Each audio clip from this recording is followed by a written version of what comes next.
Hello students तुमको तुम प्रिय आरटीएम एजुकेशन क्लासेस को स्वागत। तो पिला माने तुम मानकर दशम परीक्षा पर मुझे तुमको कहती कौन ना आर्ट्स विभाग आम समर कोर्स आरंभ करवा। तो पिला माने जो सब कोर्स गुड़िक आर्ट्स रे माने अच्छी जो सब बही गुड़िक तापाई गोटे वीडियो होता पिला माने किए कौटा नहीं पार ता सहित पिला माने कंपलसरी सब्जेक्ट मध्य थिला। से परीक्षा आज देखा तुम मानकर एमआईएल देखा। तो पिला माने कही रखुछु जे आर्ट्स एवं साइंस रो सुन मन रख है देख आर्ट्स रहा आउ कौन रहा आमर साइंस डिपार्टमेंट रहा। तो दीटा डिपार्टमेंट रो पिला माने कोड़ा सिमिलरिटी माने कोड़ा सेम रोची। तो से माने चाहिए माने साइंस पिला मध्य चाहिए ए क्लास रे जोग दे पारिबे बा क्लास को देखि पारिबे।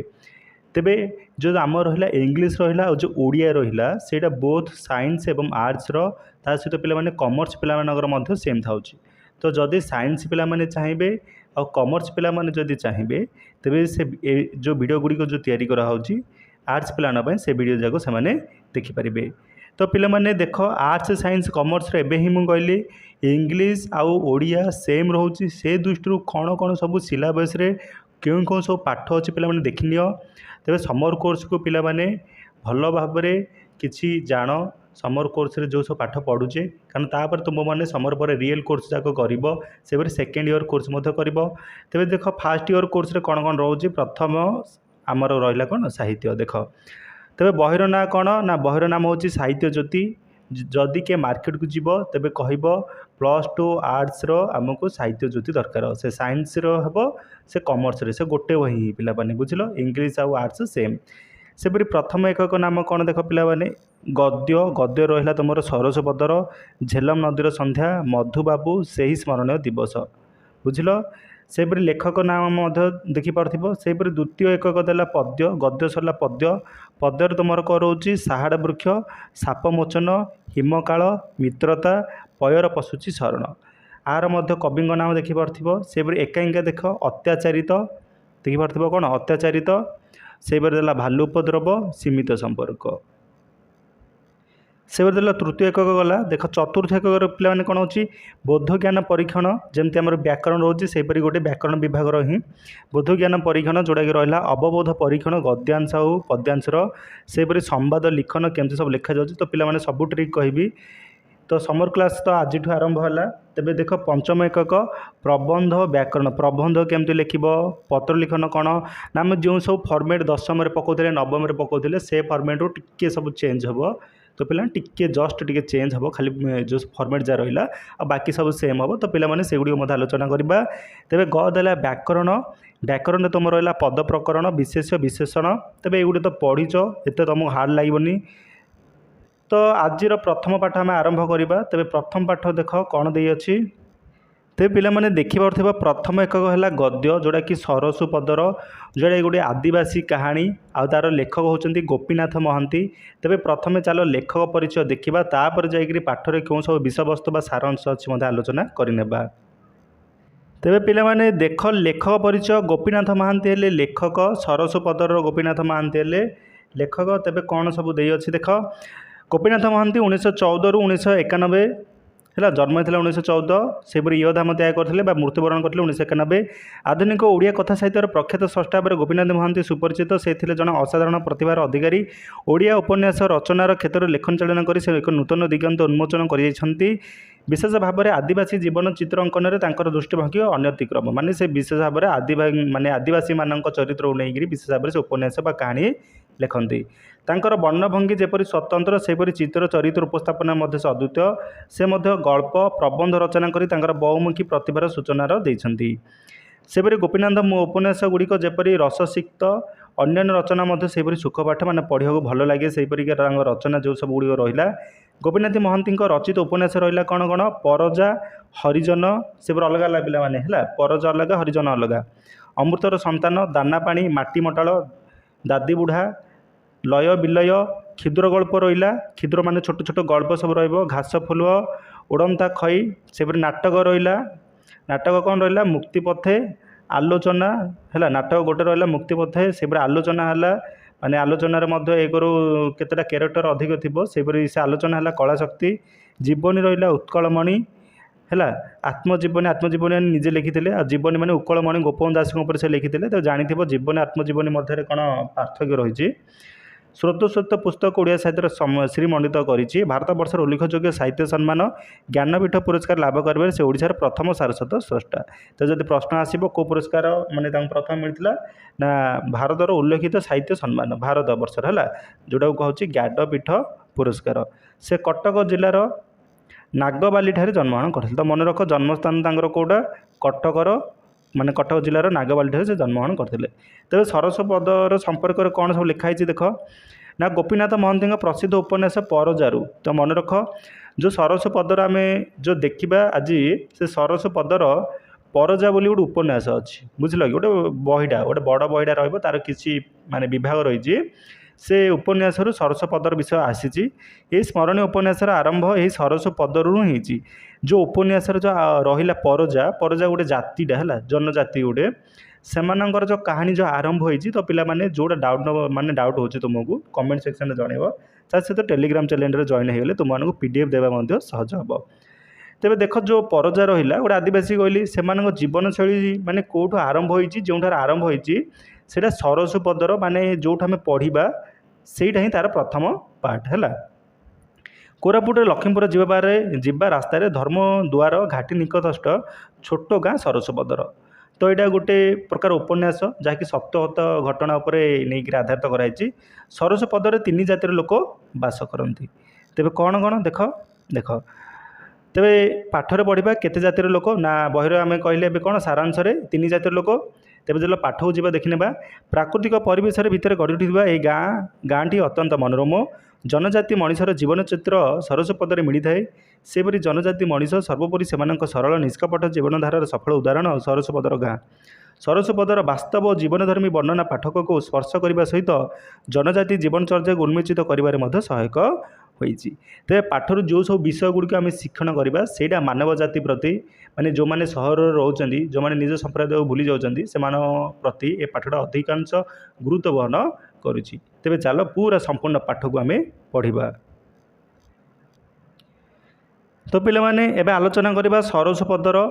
ତେବେ ଏଇଟା ହେବ ତୁମର ପାର୍ଟ 1, ଆର 3ଟା ପାର୍ଟରେ ସରିବ। ତାପରେ ଅଭ୍ୟାସ ଦେଖିବା। ଦେଖ ଯେଉଁ ସବୁ ପଢ଼ୁଛି ପିଲାମାନେ ମନେ ରଖ। ଦେଖ କୋରାପୁଟରୁ ଲକ୍ଷ୍ମୀପୁର ଯିବା ରାସ୍ତାରେ ଲକ୍ଷ୍ମୀପୁର ମୋଟ 1.5 କୋଶ ଥାଇ ଯେଉଁ ଭୟଙ୍କର ଧର୍ମଦ୍ୱାର ଘାଟି ପଡ଼େ, ଏ ପାଖରୁ 40 ସେ ପାଖକୁ 50 ପାହାଡ଼ ଠେଲାଠେଲି ଧକାଧକି ହୋଇ ମୁହାଁମୁହିଁ ଠିଆ ହୋଇଥାନ୍ତି। ତେବେ କୋରାପୁଟରୁ ଲକ୍ଷ୍ମୀପୁର ଯିବା ରାସ୍ତାରେ ହେଲା, ଲକ୍ଷ୍ମୀପୁରରୁ ମୋଟ 1.5 କୋଶ ଥାଇ ଯେଉଁ ଭୟଙ୍କର ଧର୍ମଦ୍ୱାର ଗୋଟେ ଘାଟି ପଡ଼େ। ତ ଯିବା ବାଟରେ ଗୋଟେ ଘାଟି ପଡ଼େ, ତ ଏଇଟା ନିଶ୍ଚିତ ଭାବରେ ପଡ଼ୁଛି ଧର୍ମଦ୍ୱାର ଘାଟି। ଏ ପାଖରୁ 40 ସେ ପାଖରୁ 50, ମାନେ ଘାଟିର ଯେଉଁ ରହିଲା 2 ଦିଗ, ସେ 2 ଦିଗ ପଟେ ଗୋଟେ ପଟେ 40 ଗୋଟେ ପଟେ 50 ପାହାଡ଼ ଏମିତି ଠେଲାଠେଲି ହେଇକି 2 ମୁହାଁ କରି ଛିଡ଼ା ହେଇଥାନ୍ତି। ସେହି ଧର୍ମଦ୍ୱାର ଘାଟି ଉତ୍ତରକୁ କୋଶ ଦୂରରେ ପଡ଼େ ଗୋଟିଏ ଛୋଟ ଗାଁ। ଯଦି ଧର୍ମଦ୍ୱାର ଘାଟିରୁ ଆମେ ଯିବା କୋଶ ହେଲା, ଉତ୍ତରକୁ ଯଦି କୋଶ ବାଟି ଯିବା, ତେବେ ସେଠୁ ଗୋଟେ ଗାଁ ପଡ଼ିବ ଯାହା ନାମ ହେଲା କ'ଣ, ସରସୁପଦର। ଗୋଟିଏ ପାହାଡ଼ର ଢାଲୁରେ ଠିକ୍ ଅଣ୍ଟା ପାଖ, ବୁଝିଲ, ଗୋଟେ ପାହାଡ଼ର ଠିକ୍ ଢାଲୁ ଅଂଶ ମାନେ କ'ଣ, ଟିକେ ଖାଲା ଅଂଶ ଟିକେ ରହିବ, ଗଡ଼ାଣିଆ ଅଂଶ, ତାର ଟିକେ ମାନେ ତଳ ଭାଗ ବା ପାହାଡ଼ର ନିମ୍ନ ଭାଗରେ ସେ ଗାଁଟା ରହିଲା। ତେବେ ଆଦିବାସୀ ଗାଁ ମାନଙ୍କ ଜାଣିଥିବ ସେମାନଙ୍କ ବାସସ୍ଥାନ କେମିତିକା, ବୁଝିଲ, ସେମିତିକା। ସେପରି ପାଖପାଖ ହୋଇ 3 ଜାତିର ଲୋକ ବସତି ସେ ପାହାଡ଼ ଯେଉଁ ଗାଁ ଅଛି। ତେବେ ଯାହା କହୁଛି ପିଲାମାନେ ବୁଝ ହେଲା। ଧର୍ମଦ୍ୱାର ଘାଟିରୁ ଉତ୍ତର କୋଶ ଦିଗକୁ ଅଛି କ'ଣ, ସରସପଦର ଗାଁ ହେଲା। କୋଶ ଦିଗରେ ଅଛି, ମାନେ କୋଶ ହେଲା ଗୋଟେ ଦୂରତା, ଉତ୍ତର ଦିଗକୁ ଅଛି ଗାଁଟା। ସେପରି ପାଖାପାଖ ହୋଇ 3 ଜାତିର ଲୋକ ବସତି। 3 ମେଞ୍ଚି କୁଡ଼ିଆ ଘର। କ'ଣ କ'ଣ ପିଲାମାନେ ଦେଖ, ସେ ଗାଁରେ 3 ଜାତିର ଲୋକ ବାସ କରନ୍ତି। ସେପରି କୁଡ଼ିଆ ମଧ୍ୟ ଅଲଗା ଅଲଗା, କାହାର କେଉଁ ପ୍ରକାର କୁଡ଼ିଆ ଦେଖାଯାଏ। ଦେଖ ପ୍ରଥମ ରହିଲା କ'ଣ, ଡମ୍ବସାହି ହେଲା, ମାନେ ଆଦିବାସୀଙ୍କ ଗାଁ ଯାକ। ସେହିପରି ସେମାନଙ୍କ ନାମକରଣ ଅନୁସାରେ କ'ଣ ରହିଲା, ଡମ୍ବସାହି, ଗାଧବାସାହି, ପରଜାସାହି। ଯେମିତି ଆମର ଗୋଟେ ଗାଁରେ ରହୁଛି ଧୋବାସାହି, ମାନେ କେଷ୍ଟ ଅନୁସାରେ ଧୋବାସାହି ରହୁଛି, କେଉଟ ସାହି ରହୁଛି, ମାଳି ସାହି ରହୁଛି, ଏମିତି ରହୁଛି। ସେହିପରି ତାଙ୍କର ମଧ୍ୟ କ'ଣ କ'ଣ ରହିଲା, ଡମ୍ବସାହି, ଗାଧବାସାହି, ପରଜାସାହି। ଧାଡ଼ି ଧାଡ଼ି ଘର। ଟଣିଅ ଛାଟିରେ ଜାଲିବାଡ଼ି ଭିତରେ ସାବୁଜା ଜୋଣା ହେଲା, ଧାଡ଼ି ଧାଡ଼ି ଘର ଲାଗିଛି। ତାପରେ ଟଣିଅ ଝାଟିର ଜାଲିବାଡ଼ି ଭିତରେ କ'ଣ ଲାଗିଛି ପିଲାମାନେ, ନା ସାବୁଜ ଜୋଣା ବା ମକା ଚାଷ କରାହେଇଛି ହେଲା। ସେମାନଙ୍କ ପାଖରେ କ୍ଷେତ ଅଛି, ସେ କ୍ଷେତରେ ସେମାନେ ମକା ବା ଜୋଣା ବୋଲି କୁହାହେଉଛି ଯେଉଁଟା ତାଙ୍କ ଭାଷାରେ। ଲଙ୍କା ମରିଚ କ୍ଷେତ, ଲଙ୍କା ଗଛ ମଧ୍ୟ ଲଗେଇଛନ୍ତି। धुआंपत्र खेत जो बीड़ी जो आम तैयारी होगा से धुआंपत्र से खेत होती ता बाहर लगाई मांडिया मांडिया लगाई अड़सी जांच जोटे तेल बाहर गोटे जड़ा कांदुल है डाली जातीय फसल एमती सब लिखा माने लगाई से चाष कर मोट 22 घर बास है 22 घर बास मोट केते ना 20 रही जहाँकि 2 परिवार एमती रही गाँव में यही गाँवर परजा साहीर शुक्रुजानी तार टिक्की संसारटी को घेनी खुशीबासी चलता है सेपरी परजा साही कौन रोला ना जो 3टा रोला 3टा जाति थिला से गाँव में परजा साही जड़े रोला जोटा कि ता ना है कौन शुक्रुजानी शुक्रुजानी तार टिक्की संसार घेनी खुशीबासी चलू थाए मांडिया पेज जाऊ मंदक संजे सका केवे उणा हो न आउ चाष विषय तो कहले मांडिया चाष होची तेणु मांडिया से जाऊ करते पेज देकी से सकाळु संज पर्यंत केवे मध्य खाइबा पीबार असुविधा हेनी अंटार डोर को 4 आंगुली कौपुनी खंडिए लेखाए केवे अभाव नहीं कौपुनी माने कौन देख ना अंत वस्त्र जमती आम पिंधुचे भितर सेमती से गोटे अंत वस्त्र जोटा कि काछा लेंगुटी बोली आम कहवा है तेणु कौपुनी के अभाव हुए नहीं भल मंदरे समस्ते चलती सेपरिका देख कौन है 3 वर्ष तले तार भारीजा भारीजा माने कौन स्त्री है शुक्रुजानी भारीजा संबारी है संबारी भालुगाड़ झोला को सकाळु सकाळु शाग तोड़ी जाइला फेरी नहीं 3 वर्ष तले गोटे घटना घटला तार भारीजा बा स्त्री जाना है कौन संबारी से पाखर देवा गोटे झोला है जना है भालुगड़ा झोला जमती आम जंगल कौचे बुझे सेमती गोटे झोला टाइप रहा से सकाळु सकाळु शाग तोड़ा जाइला आउ फेरी ना से पाखे गोटे जंगल पाखे से गोटे बिल थिला है भालु गाड़ झोला से पाखे जो बिल थिला से शाग आड़ जाइला किंतु फेरी नहीं कोरापुटिया बुटारे बुदा गहल मनीषखिया महाबଳ बाघ ता घोषारी नेला से कोरापुटिया बुटा माने कौन बुदा है से बुदा मलू कौन आसला ना मनीषखिया महाबଳ बाघ आसिकी तार स्त्री को बोधे हुए धरी पलैला तापर संसार बोले शुक्रुजानी निजे तापर तार संसार बोले से निजे बड़ पुओ मांडिया जानी सान पुओ टिकरा जानी आउ झील जोड़ी को जिडी आउ बिली तो जानिल तांको फैमिली विषय बुझला परिवार विषय जानिल गाँ विषय जानिल तेबे कौन है देख देख संज बुड़े आउ गोटे घटना संज एमतीका बुड़ुची संध्या होची नुआणिया कुड़ियार अणओसार पिंडारे छोटिया निआँटे धिक धिक हो जले नुआणिया तार नुआ गोटे कुड़ियारे अणओसार पिंडा अच्छी छोटिया निआँटे माने चुली पाखे निआ कौन धिक धिक जले जिल्ली नहले बिल्ली गोटे हाँडी में मांडिया चूना कि साग कि पेश आंब टांकुर कोईली अजाड़ी दे चुली रे थोईदे गोड़ लंबे बसी था फाड़िकिया चिकण खोसारे गोटे गोटे नाली फुल तेज झिल्ली और बिल्लीर माने कहुई रूप आउ शरीर गठन विषय से कौन सब करते तेज झिल्ली और नहले बिल्ली माने से भितर किए जड़े कौन ना मांडिया चूना कि साग पेश आंब टांगुर से जाऊ करती सीटा को माने गुंड करके चुली उपर बसई था चुलीर निआं जलुची ता सहित फाड़िकिया चिकन खोसारे माने मुंड जो खोसा अच्छी चुटी से गोटे गोटे नाली फुल लगे पहाड़ खोली खोली कांधरे टांगी हाथ में कोड़ी धरी दोटी जाक भाई मांडिया और टिक्रिया हालिया होई पिंड उपर आसी बसी पड़ती है तो मन रख पहाड़ खोली खोली माने पहाड़ काम को जाती पत्थर कम खोली खोली की दी भाई जो रहा मांडिया आउ टिक्रा हालिया होकर घर को आसिकी जो अणसेरा पिंडा था से बसी पड़े शुक्रुजानी धुआं पत्र खंडे बड़ी बड़िका पिंका खंडे कर टाणे आ मन मन मन भितर किपरि गोटे आश्रयमय तृप्ति से पाए है शुक्रुजानी से पिंडारे बसे बसिकी से गोटे खंडिए धुआ पंद्र नहीं कि पिंगा माने कौन राउंड करी बीड़ी मिलूँ सेमती से टाणे आ मन भितर तार गोटे आनंद गोटे मिले तार ये छुआ 4टी धांगड़ा धांगड़ा माने मन रख जुबा बुझल आमर ये कि युवक युवती अच्छी है सेमती तार छुआ 4टी अच्छी जमी आम पुओ झील सेमती सांकर धांगड़ा माने जुब आ धांगड़ी माने युवती माने एटा हला पुओ एटा हला झील एटा पुओ एटा झील तार ये घर नुआ नुटी कुड़िया तेज नुआ कुड़िया तार धांगड़ा आउ धांगड़ी थांती चारिपाखे पहाड़ जंगल आ मथा उपर एडे बड़ आकाश एत बड़ विस्तृति या भितर भी निजक से खोजी पाइले निजे रही बोली से बुझे तापर से सब भावे ना एत बड़ जंगल तार टिकी संसार आकार माने ऊपर रहा एत बड़ आकाश आ निजे से खोजी पाई माने संसार भितर से दुख कष्ट भितर मध्य सुखरे अच्छी तेज बुझी पार्थ पाठर प्रकृत अर्थ गण खंडिए बोली बखरा अंधार बिली बिली तार खंडिए गोटे बखरा अच्छे तो करेन्ट तो नाई डाबे ही से माने काम चलाती एठारे पुଳାଏ आंब टांकुआ तेल होगापाई से कणरे गोदाए बाई गबा मंजी पुଳାଏ आंब टांकुआ अच्छी ଆଉ ଗୋଟେ ବାଇ ଗବା ମଞ୍ଜି ଯେଉଁଟାକି ତେଲ ବାହାରେ। ପତର ସିଆଁ କୁମ୍ପିରେ ପଶି ନହେଲେ ତଳେ ଅଜାଡ଼ି ହୋଇ 8-10 ମାଣ ମାଣ୍ଡିଆ ଅଛି। 8-10 ମାଣ ମାଣ୍ଡିଆ ମଧ୍ୟ ଥୁଆ ହେଇଛି ଗୋଟେ କଣରେ। 3-4ଟି ହାଣ୍ଡି ମଧ୍ୟ ଅଛି। ଏଠି ସେଠି ଅଲରା ବଲରା ହୋଇ ଚାଳରୁ ଓହଳୁଛି କୋପନି ହେଲା। ଆଉ ଚାଳରୁ ଯେମିତି ଆମେ ଘରେ ସବୁ କପଡ଼ା ରଖୁଛେ ସେହିପରି ସେ ମଧ୍ୟ ସେ କୌପିନି ଖଣ୍ଡକ ରଖିଛି। ସେହିପରି କ'ଣ ଦେଖ, ଲୁଗା 3-4 ପୁଞ୍ଜା ଲାଉ ତୁମ୍ବା ଜହିଁରେ ମାଣ୍ଡିଆ ପୁରାଇ ବିଲକୁ ବାଟକୁ ନିଆଯାଏ। ସେପରି ଲୁଗା 3-4 ପୁଞ୍ଜା ରଖିଛି ହେଲା। ତାପରେ ଲାଉ ତୁମ୍ବା ରଖିଛି, ଜହିରେ ମାଣ୍ଡୁଆ ପୁରାଇ ବିଲକୁ ବାଟକୁ ନିଆଯାଏ। ତାପରେ କାନ୍ଥରେ ବାଡ଼ରେ ପତର ସିଆଁ ତଲାର ବା ପିଠି ପାଖିଆ ତଲାର ମୁଣ୍ଡର ଛତା ରଖିଛି। ତେବେ ଲାଉ ତୁମ୍ବା ରଖିଛି ଯେଉଁଟାକି ବିଲକୁ ଆମେ ମାନେ ଖାଦ୍ୟ ନେଉଛନ୍ତି, ଯେମିତିକି ଯାହାର ବିଲ ଅଛି ଜାଣିଥିବ ସେପରି ସେ ମଧ୍ୟ ରଖିଛି। ତାପରେ କାନ୍ଥରେ ବାଡ଼ରେ ପତର ସିଆଁ ମାନେ ତଲାରୀ ଜାଣିଥିବ, ବାଉଁଶ ପାତି ଆଉ ପତ୍ର ଜରି ହେଲା, ମାନେ କେଉଁ ଷ୍ଟାଇଲରେ ପତ୍ର ହେଉଛି କିମ୍ବା ଜରି ପକାଇକି କରୁଛନ୍ତି। ସେ ତଲାରୀ ମଧ୍ୟ ପିଠି ପାଖିଆ ସେଗୁଡ଼ିକ, ସେ ମୁଣ୍ଡର ଛତା ବୋଲି ଯେଉଁଟା କୁହାହେଉଛି ତଲାରୀ, ସେଗୁଡ଼ିକ ସେ ଅଛି। ଏତିକି ଘେନି ତା'ର ଘର କରଣା। ତେବେ ଘରେ କ'ଣ କ'ଣ ଅଛି ଜାଣିଦେଲ, ତା'ର ପୁଅ ଝିଅ ମାନେ ନାଁ କ'ଣ, ଘର କେଉଁଠି ଅଛି, ଶୁକ୍ରଜାନିତର ଚରିତ୍ର କିପରି, ତା ସ୍ତ୍ରୀ କେମିତି ମଲା, ସବୁ ଜାଣିଦେଲ। ତ ପିଲାମାନେ ପାଠର ଯାହା ସବୁ ଅଛି ଆମେ ପୁରା ଆଲୋଚନା କରିବା। ତେବେ ଏଇଟା ହେଲା ପ୍ରଥମ କ୍ଲାସ୍। ଆହୁରି 2ଟା କ୍ଲାସ୍ ହେବ, ପାଠ ପୁରା ସରିବ, ତାପରେ ଅଭ୍ୟାସ ଆରମ୍ଭ କରିବା। ସବୁ ଅଳିଆ ଦଳିଆ, କିନ୍ତୁ ଏଠି ଅଳିଆ ଦଳିଆ ତାକୁ ଭଲ ଲାଗେ। ଛାତ ତଳେ ନାକ କାନରୁନ୍ଧା ମଠୁଆ ଧୂଆଁ ତାକୁ ଭଲ ଲାଗେ ସବୁ ତା'ର ତେଣୁ। ତ ପିଲାମାନେ ଶୁକ୍ରଜାନିକୁ ସବୁ ଭଲ ଲାଗେ, କାରଣ ଘର ତା'ର, ଘର ଥିବା ପ୍ରତ୍ୟେକ ଜିନିଷ ମଧ୍ୟ ତା'ର। ତା ସହିତ ଘର କରଣାର ସବୁ ଅଳିଆ ଦଳିଆ, ଯେଉଁ ଆମକୁ କ'ଣ ନା ଘର ସଫା ସୁନ୍ଦର ରଖିଲେ ଭଲ ଲାଗେ, କିନ୍ତୁ ଶୁକ୍ରଜାନିକୁ ଅଳିଆ ଦଳିଆ ଆଉ ଯେଉଁ ଛାତରୁ ଯେଉଁ ଖସୁଥିବା ବିଭିନ୍ନ ପ୍ରକାର ମଇଳା, ଚୁଲିରୁ ବାହାରୁଥିବା ଧୂଆଁ ତାକୁ ସବୁ ଭଲ ଲାଗେ। ସଞ୍ଜ ବୁଡ଼େ ଢେଉ ଢେଉକା ପୂର୍ବଘାଟର ପାହାଡ଼ ଉପରେ ଛିରିକି ପଡ଼େ କେତେ ରଙ୍ଗ, ମଥାରେ ଅବିର, ପାଖରେ ହଳଦୀ ଗୁଣ୍ଡା, ତଳ ଗହୀର ଜଙ୍ଗଲରେ ସମୁଦ୍ର ନେଳି କଳା। ଶୁକ୍ରଜାନି ବିଶ୍ୱାସ କରେ ଯେ ସବୁରି କର୍ତ୍ତା ଗୋଟିଏ ଲେଖେ ଭୂତ ବା ଡୋମା। ତ ଶୁକ୍ରଜାନି ଏସବୁ ଦୃଶ୍ୟକୁ ଦେଖେ ସକାଳ ସନ୍ଧ୍ୟାର, ତା ଭିତରେ ଗୋଟେ ଆସେ ଏସବୁର କର୍ତ୍ତା ହେଲା ଗୋଟେ ଭୂତ ବା ଡୋମା, ଯାହାକୁ ଭଗବାନ ବୋଲି ମଧ୍ୟ କହିବା। ମନରେ ତ୍ରୁଟିରେ ବିଚାର ବସେ କେଉଁ ଯାଦୁକର ଡୋମା ଏସବୁ ଗଢ଼ିଛି। ତେବେ ସବୁ ମନରେ ତା'ର ଆସେ କେଉଁ ଯାଦୁକର ଏସବୁ ସଂସାର ଗଢ଼ିଛି। ଆକାଶ ଆଉ ଜଙ୍ଗଲ, ସଞ୍ଜ ଆଉ ରାତି, ଏ ଯେଉଁ ସଂସାରରେ ହେଉଥିବା ଆକାଶ ଆଉ ଜଙ୍ଗଲ, ସଞ୍ଜ ରାତିକି କେଉଁ ଭଗବାନ ବା କେଉଁ ଯାଦୁକର ଗଢ଼ିଛି।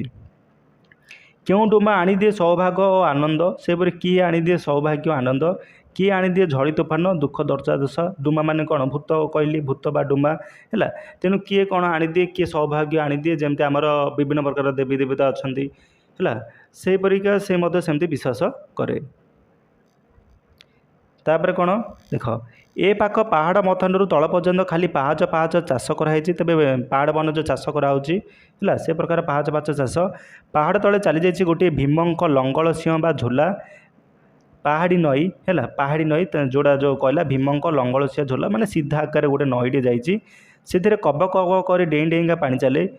ତା ସେ ପାଖକୁ ଅରାଏ ଢିପିତଳ ଭୂଇଁ, ଢିପତଳ ବୋଲି କୁହାହେଉଛି, ମାନେ ଯେଉଁ ରହିଲା ନଈ ତଳକୁ ଅଛି ଭୂମିଟା।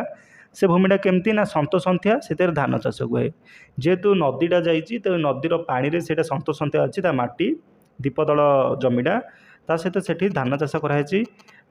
ତା ତେଣିକି ଚାରିପାଖେ ଗୋଲି ହୋଇ ଢାଙ୍କି ରହି ତଳ ଉଠିକା ସାନ ବଡ଼ କେତେ ପାହାଚ ଖଞ୍ଜେଇ ଅଗ୍ନାଗ୍ନି ବନସ୍ତ ବା ବୁଢ଼ା ପର୍ବତ। ଆଉ ତା ପାଖରେ ଯେଉଁ ନଈଟା ଯାଇଛି ସେ ପାଖରେ କେତେ ଲଗାଲଗି ହେଇକରି ଗୋଟେ ପାହାଡ଼ ବା ପର୍ବତ ଶ୍ରେଣୀ ଅଛି ହେଲା। ଦେଖ, ଶୁକ୍ରଜାନି ଦୃଶ୍ୟ ଦେଖେ ଏବଂ ଦେଖେ ସାମ୍ନାରେ ସେ ସାନ ପାହାଡ଼କୁ, ଯାହାର ମୁଣ୍ଡକୁ ସେ ଆଉ ଲୋବେ କନ୍ଧ ମିଶା ଢୁ ବରଷାରେ କୁରାଢ଼ିରେ ହାଣି ଚନ୍ଦା କଲେ ବର୍ତ୍ତମାନ ତା ଚାଷ ବୋଇ ଆଉ ଦୃଶ୍ୟ ଦେଖେ। ସେପରି ଶୁକ୍ରଜାନି ସବୁ ଦୃଶ୍ୟ ଦେଖେ। ସେ ଦୃଶ୍ୟ ଦେଖିକିରି ସେ ତା'ର ପାହାଡ଼ ଯେଉଁ ରହିଲା ବରଷାରେ କୁରାଢ଼ିରେ ହାଣି ସବୁ ସଫା କରେ। ତା ସହିତ ଚାଷ ଭୂମି ପାଇଁ ମଧ୍ୟ ସେ ପ୍ରସ୍ତୁତ କରେ। ତେବେ କ'ଣ ଦେଖେ ନା କେଉଁ ଆପଣାର ଭବିଷ୍ୟତରେ କେଉଁ ଉପକାରୀ ଡୋମାର ହାତ ଲାଗି ସେ ସବୁ ସୁନ୍ଦର ହୋଇଛି। ତେବେ ଡୋମା ମାନେ କ'ଣ କହିଲା ନା ଭୂତ, ମାନେ ଭଗବାନ ସମ୍ପର୍କୀୟ। ତେବେ ଭବିଷ୍ୟତରେ କେଉଁ ଉପକାରୀ ମାନେ ଲାଗିକି ତା'ର ଡୋମାର ହାତରେ ସେ ସବୁ ସୁନ୍ଦର ହୋଇଛି। କେତେ ଘର ତୋଳା ହୋଇଛି, ମାଣ୍ଡିଆ ଟିକିରି ବାହାସାହା ହୋଇଛନ୍ତି। ପୁଅର ପୁଅ 2 କୋଡ଼ି 3 କୋଡ଼ି ଗୋରୁ ଗାଈ, ଘର ଆଗରେ ବଡ଼ ଗୁହାଳ, ଗୋବର ଖତ। ତ ସେ ସବୁ ସ୍ୱପ୍ନ ଦେଖେ, ମାନେ ଭବିଷ୍ୟତରେ ସେ ଯେଉଁ କହିଲି ତୁମମାନଙ୍କୁ ନଈ ପାଖରେ ଯାଇଥିବା ଜମିରେ ସେ ଯେତେବେଳେ ଚାଷ କାର୍ଯ୍ୟ କରିକି ସେ ଟିକେ ଶୋଇପଡ଼େ, ବିଶ୍ରାମ ନିଏ, ସେ ସେତେବେଳେ ଏମିତି ସବୁ ସ୍ୱପ୍ନ ଦେଖେ। ଭବିଷ୍ୟତରେ ତା'ର ସଂସାର ପୁଣି ଥରେ ଖୁସିରେ ଅଛି। ତା ସହିତ ତା'ର ପୁଅ ମଧ୍ୟ ବାହା ହେଇଛି, ପୁଅର ପୁଅ 2 କୋଡ଼ି 3 କୋଡ଼ି ଗୋରୁ ଗାଈ ଅଛି, ଘର ଆଗରେ ବଡ଼ ଗୁହାଳ ଅଛି, ଗୋବର ଖତ ଏସବୁ ସେ ଦେଖେ ଭବିଷ୍ୟତ ପାଇଁ। ଆଉ ଚାରିକର ଯେତେ ସାନ ବଡ଼ ପାହାଡ଼ ସେଠି ଜଙ୍ଗଲ ସଫା ହୋଇଛି, ଖାଲି କ୍ଷେତ କ୍ଷେତ। ପୁଅର ନାତିର ତା ନାତିର ତେବେ ଏଇଟା ଦେଖିଛି, ମାନେ ସେ ସ୍ୱପ୍ନ ଦେଖିଛି ମୋ ପାଖରେ ଥିବା ଜମିଯାକ ମୋ ପୁଅର ନାତି ତା ନାତି ସବୁ କିଣି ଦେଇଛନ୍ତି, ସେଠାରେ ସେମାନେ ଚାଷବାସ କରୁଛନ୍ତି। ଭାବି ଭାବି ଶୁକ୍ରଜାନି ସତେକି ବୁଢ଼ା ହୋଇଯାଏ। ଗାଁ ମଝିରେ ଗୁରୁଡ଼ି ଆମ୍ବ ଗଛ ତଳେ ମଣିଷ ମରିଗଲେ ଯେଉଁଠି ତା ନାଁରେ ଖଣ୍ଡିଏ ଗୋଜିଏ ପଥର ପୋତା ହୁଏ, ସେତକ ସେଇଥିରୁ ଗୋଟିଏ ବଡ଼ ଗୋଜିଆ ପଥର ଭିତରେ ଶୁକ୍ରଜାନି ଆତ୍ମା ଗୋଟିଏ ଡୁମା ହୋଇ ଭବିଷ୍ୟତରେ ପୁଅ ନାତିଙ୍କର ସୁଖ ସବୁ ମିଟି ମିଟି କରି ଅନାଇ ରହେ। ତେବେ ଏସବୁ ଭାବି ଭାବିକି ଶୁକ୍ରଜାନି ବୁଢ଼ା ହେଇଯାଏ। ଆଉ ଗାଁ ମଝିରେ ଯେମିତି ଗୁରୁଡ଼ି ଆମ୍ବ ଗଛ ତଳେ ତ ମରିସାରିଲା ପରେ ଯେମିତିକା ପିଲାମାନେ କବର ଦିଆ ହେଇକରି, ତ ଆମର ହିନ୍ଦୁରେ ମାନେ ନିୟମ ଅଛି ପୋଡ଼ା ହେଉଛି, ତା ସହିତ ତା'ର ଶବକୁ ଯେଉଁ ରହିଲା ପାଉଁଶ ବେଳେବେଳେ ସେଇଟା ମଧ୍ୟ ରଖିକି ସେମାନେ କ'ଣ କରୁଛନ୍ତି ନା ଅସ୍ତିତ୍ୱ ଗୋଟେ କରିଦେଉଛନ୍ତି। ସେପରିକା ଗୋଜିଆ ପଥରରେ ପୋତା ହୁଏ, ସେ ମାନେ ଗୋଟେ ପଥର ଯେମିତି ପୋତା ହେଉଛି ଗୋଜିଆ, ସତେକି ସେଇଥିରୁ ଗୋଟିଏ ବଡ଼ ଗୋଜିଆ ପଥର ଭିତରେ ଶୁକ୍ରଜାନିର ଆତ୍ମା ଗୋଟେ ଡୁମା ହୋଇକି ମାନେ ଗୋଟେ ଭୂତ ହୋଇକି ଭବିଷ୍ୟତରେ ତାଙ୍କ ପୁଅ ନାତିକୁ ମିଟି ମିଟି କରି ଅନେଇଥାଏ। ବୁଝିଲ? ସେପରି ରାତି ଘୋଟିଯାଏ। ଶୁକ୍ରଜାନି ବାହାର ବେଳକୁ ଚିହ୍ନେ, ତାହାରି ଖାଲି ଭରସା ରଖେ, ଆଉ କାହାରି ନୁହେଁ, ନିଜ ଉପରେ ହିଁ ଭରସା ରଖେ। ସେ ପାଖ ପାହାଡ଼କୁ ଚାଷ କରିବା ପାଇଁ ଲଣ୍ଡା କଲାବେଳେ ଏକାଥରକେ 5 ଘଣ୍ଟା 6 ଘଣ୍ଟା ସେ କୁରାଡ଼ି ଓହ୍ଲାଇ ନେଇ କାମ କରାଯାଇଛି। ଅଧିକାରୀ ହାକିମ ସାହେବର 2 ମହଣ ଓଜନ ବୋଝକୁ କାଉଡ଼ି କରି ଏକୁଟେ ସେ ଉଠେ ନେଇ ପାହାଡ଼ ଡଙ୍ଗର ଝୋଲାନାଳ ଘେନି କେତେଥର ମାଙ୍କଡ଼ା ଝୋଲାକି କାକିରି ଗୁମ୍ଫା ବଙ୍ଗଳାରେ ପହଞ୍ଚାଇ ଆସିଛି ଓ କୋଷ ଗଲେ ପଇସା ପାଏ। ତାର୍ଥ କ'ଣ ନା ଶୁକ୍ରଜାନି ତା ବଳକୁ ହିଁ ଚିହ୍ନେ ପିଲାମାନେ, କାହା ଉପରେ କେବେ ବିଶ୍ୱାସ କରେ ନାହିଁ। ଆଉ ପାହାଡ଼କୁ ଯଦି ସେ ମାନେ ଗୋଟେ ପାହାଡ଼ ଯଦି ହଳ କରିବା ଯଦି ଆରମ୍ଭ କରିଦେବ, ତେବେ ସେ 5-6 ଘଣ୍ଟା ପର୍ଯ୍ୟନ୍ତ ସେମିତି କରିବ। ଆଉ ଗଛ କାଟିବା ମଧ୍ୟ ଯଦି ଆରମ୍ଭ କରିବ 5-6 ଘଣ୍ଟା କୁରାଡ଼ି ତଳକୁ ଓହ୍ଲାଇବ ନାହିଁ।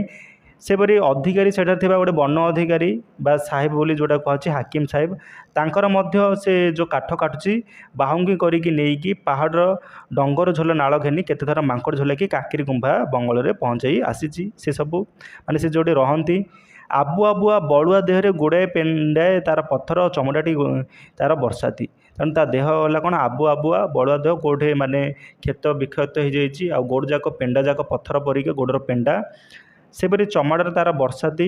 କାଏଲା ବେମାର ପଡ଼େ ନାହିଁ, କେବେ ହେଲେ କାଏଲା ହୁଏନି, ମାନେ ତା ଶରୀର କେବେ ହେଲେ କାଏଲା ହେଉନି। ତା ସହିତ ବେମାର ମଧ୍ୟ ପଡ଼େ ନାହିଁ। ଅଳସ ହୁଏ ନାହିଁ। ବୟସ 50କୁ ଧକ୍କା ଖାଇଲାଣି, ଆଉ ବୟସ ତା'ର ପାଖାପାଖି 50 ହେଲାଣି। ତ ପିଲାମାନେ ଏଇଟା ତ ଥିଲା ଶୁକ୍ରଜାନିର ଶରୀର ଗଠନ, ଶୁକ୍ରଜାନିର କେମିତି ସବୁ ସ୍ୱପ୍ନ ରହିଛି, ଶୁକ୍ରଜାନି ନିଜ ପରିବାରକୁ କେତେ ସବୁ ଭଲ ପାଏ, ତା'ର ଚରିତ୍ର କିପରି। ତ ତାପରେ ଦେଖିବା ଆମେ ପାଠରେ ଥିବା ଆଉ କେତେ ଯେଉଁ କ୍ୟାରେକ୍ଟର ରହିଲା, ତା ସହିତ ପିଲାମାନେ ପାଠର ତ ମୁଖ୍ୟ ଅଂଶ କହିଲେ କେବଳ ଶୁକ୍ରଜାନି ହିଁ ବୁଝେଇବ କ'ଣ କ'ଣ ସବୁ ବାସ୍ତବରେ ଘଟଣା ଘଟିଥିଲା। ସେ ବିଷୟରେ ତ ପାର୍ଟ 2ରେ ଆଲୋଚନା କରିବା। ତ ନିଶ୍ଚିତ ଭାବେ ପିଲାମାନେ ଏ ଯେଉଁ ସମର କୋର୍ସ ଚାଲିଛି, ତୁମ ସାଙ୍ଗସାଥିମାନଙ୍କୁ ମଧ୍ୟ ଚ୍ୟାନେଲଟି ସେୟାର କର, ରେକମେଣ୍ଡ କର।